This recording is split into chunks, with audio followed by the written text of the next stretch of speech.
What's going on? So I was thinking about making a video on all this Tekken 8 issues that are happening with the patch and the recent bugs that have plagued it. You know, these new things that have changed the game with the walls and stuff. And I thought, you know what, I'm just going to be talking about the same thing over and over again that everyone else talked about. I've watched a lot of stuff, and I was thinking about it, and I was thinking, man, you know, covering a fighting game like Tekken 8, getting back into the community in that space is, you want to kind of put your thoughts out there and express your opinion, but I think it'd just be an echo chamber of the same opinion, which is not wrong. You know, the game's in a spot right now where it needs to be fixed quick before the Tekken World Tour and Evo. So I was just kind of thinking, well, you know, are they doing the right thing by, being so communicative with us? Like, I praised, the developers for, doing these talks and, communicating on X and, responding.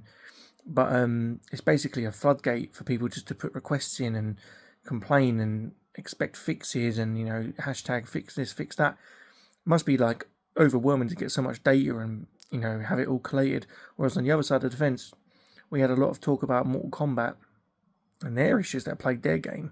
But they're just, the gates were shut, messages were being put down, but no one was responding, no one responded, no one, opened the door up just a crack, just to let him in.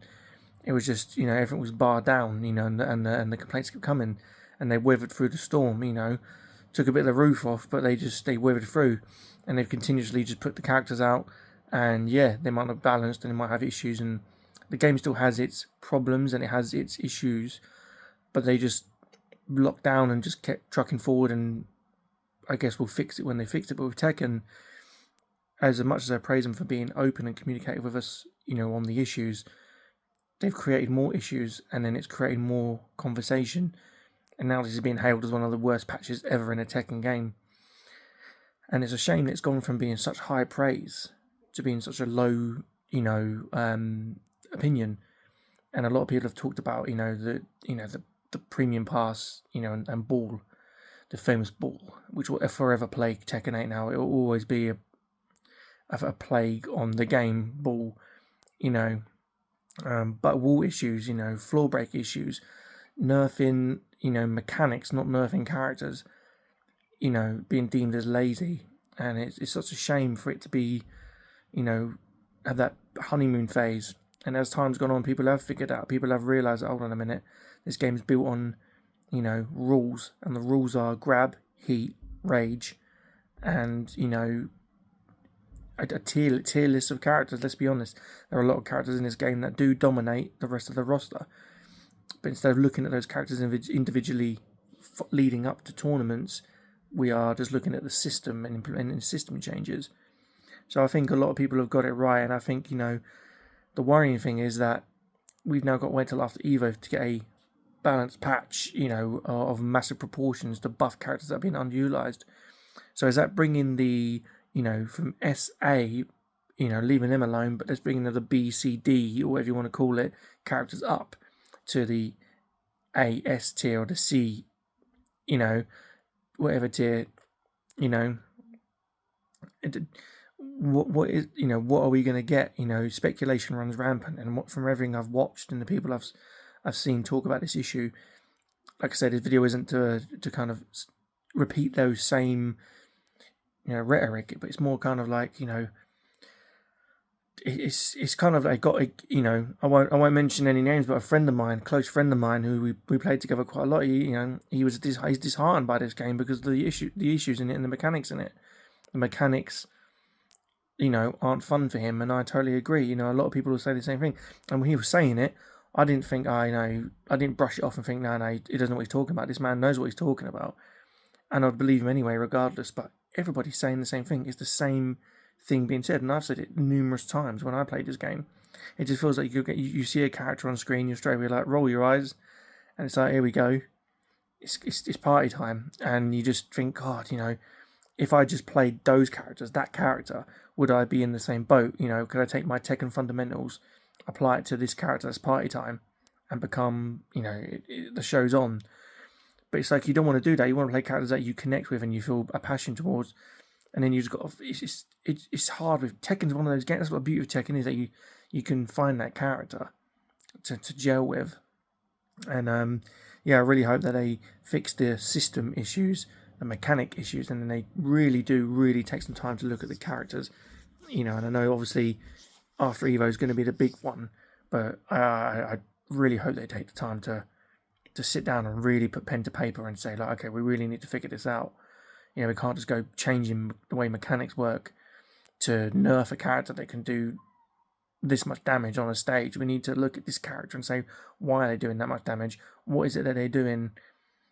What is the risk reward? And you hear about this all the time, how many characters in this game have so much high reward for very little risk, but other characters have massive risk for very little reward.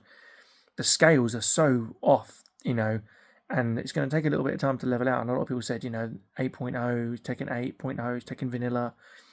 But it's like, and a lot of people said, hold on a minute, we paid full price product. We want finished product with a few balance patches here and there to address issues, not to change the entire roster so it flips on its head.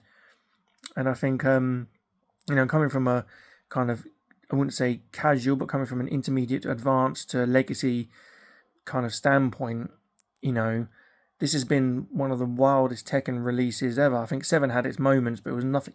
8 is a total sphere of its on its own, its own sphere, and that's because obviously it's straight to console release, no arcade release, no time to test the waters with players, in other parts of the world. The whole world has tasted Tekken 8. So that's just kind of how I'm feeling about it, and I think that I haven't made any videos on it or talked about it because I just think I'm just going to be saying the same thing as everybody else. But my opinion is that the game does need a lot of help, and I think I've seen the comments of like it's going to take at least a year or more for this game to get right, which is fine. The game's still playable. The game's still fun. It's just a lot of people are disheartened by the system changes that have nerfed things. They've also disheartened by the premium battle pass, which is completely, it just looks really stale. And I think, to be honest, this is a launching pad battle pass. I think this is, or fight pass, whatever you want to call it. I think this is a launching pad one, and they've launched like with a little bit of wind in their sails. This isn't a full takeoff. This is completely just, it fell flat on its face. It sort of jumped up and fell flat. I went through the pass again today thinking, okay, maybe people are just over exaggerating, but you go through the pass really, and I'll be honest, I was very kind of to the gun. I was like, I need this pass, I want to support this game. I love Tekken, and I want the pass, and customization got the better of me, I'll be honest. But you go through the pass, you think, Christ, if you don't pay premium, you get nothing. It's just a lot of empty spaces. You're leveling up space here. And it's like, I really hope they learn from in Battle Pass or Fight Pass 2, that needs to be loaded, chock-a-block loaded with customizations. People have said win poses. There's so much you could add to it. And I think, you really should start with a bang, not with a... So, but that's my opinion on it. I mean, I love to have discussions about these sort of things. One day maybe I'll get invited onto a podcast to talk about it. But so far Tekken 8, starting strong, has lost a little bit of momentum, I think, with all these things that have happened recently. And let's hope before Tekken World Tour begins, before Evo, we get something to address these issues, tip the scales, make sure we're not going to get a very one-sided. We're not going to sit here looking at top 8 and it's going to be characters we're expecting. And after Evo, we get some big announcements, get the hype rolling again, get the conversation going, get the patch out as soon as possible, day of, day after, make sure it's ready to go, keep that momentum strong, and let's hope, after we can officially call this then the big one. This is the first. This is Tekken 8.1 coming now after Evo. That's what we're gonna call it. If people are calling it 8.0, this is gonna be 8.1. This is their time to prove it, and so. I hope they do it well. I'm not going to stop playing the game. I just think that, you want it to be the best Tekken it can possibly be. If there's going to be a Tekken 9, if there's going to be any future Tekkens or anything else in the series, this Tekken has to address issues, and make sure they get it right. You're not going to get everything right the first time, but make sure you get it right. So that when there is a problem, you can just go, okay, we missed that part, we can fix that, we can tweak that. Not a whole, oh my God, the whole mechanic is completely busted. our game that we built on, based it on, is gone downhill. So yeah, good luck to them, and I hope they get it right. And thanks for watching, appreciate it. And yeah, make sure to check me out, BoymanBeard, Twitch, YouTube, all the stuff, X. I'll catch you in the next one. See you later.